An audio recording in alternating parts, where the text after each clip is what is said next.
The main Persian army, led by King Darius III himself, emerged behind the Greek army to the north.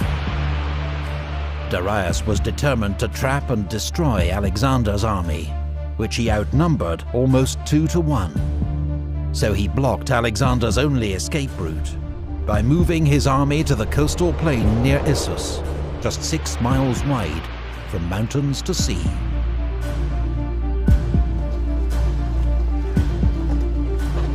The narrow battlefield would force Alexander to fight, but it also prevented Darius exploiting his huge numerical advantage. His army, by some estimates, was up to 100,000 strong, and contained some of the finest soldiers in his vast empire, including 10,000 of his own household troops, known as the Immortals. His best cavalry were massed on his right towards the sea, where the ground was better for horses. His best infantry, his Greek mercenary hoplites, formed the centre. Persian infantry formed his left wing. Alexander deployed his own army for battle, once again entrusting his left wing, nearest the sea, to Parmenion, with the Greek cavalry and infantry. In the centre, as always, was the Macedonian phalanx. Alexander positioned himself and his best troops on the right wing, toward the mountain slopes. His elite Agriane javelin throwers, his archers, and behind them the Hypaspists and the companion cavalry. When Alexander saw the strength of the Persian cavalry facing Parmenion on the left, he moved across his Thessalian cavalry to reinforce him. Despite his overwhelming numbers, Darius held his position behind a small river, the Pinarus, and waited for Alexander to attack. He didn't have to wait long. Alexander called out to his men, urging them to fight bravely, picking out some by name. Then, at the head of his army's right wing, he charged.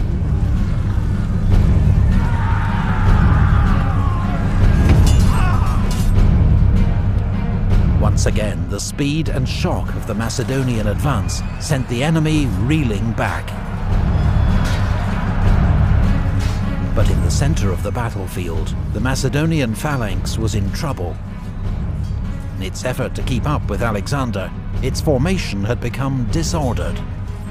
Now, in fierce fighting with Darius's Greek mercenaries, the phalanx was slowly being driven back.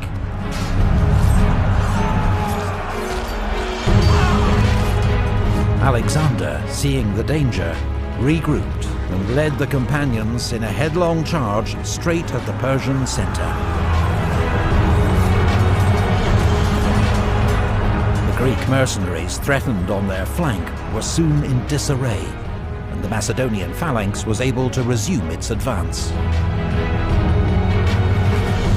Alexander fought his way towards the great king Darius himself. Rather than face this apparently mad and fearless Macedonian king, Darius fled the battlefield in his royal chariot. Meanwhile, the Macedonian left wing under Parmenion was in a desperate fight against the best of the Persian cavalry. If the Persians could break through here, they could envelop Alexander's army and snatch victory from the jaws of defeat.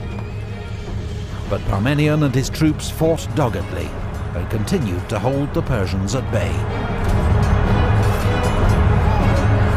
As the news that Darius had fled spread among his troops, they abandoned the fight and tried to save themselves.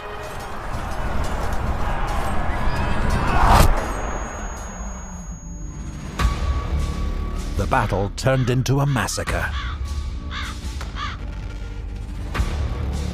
Ptolemy, one of the Macedonian commanders, told Alexander there were so many Persian dead His men had used them to fill a deep ravine, so they could cross over it.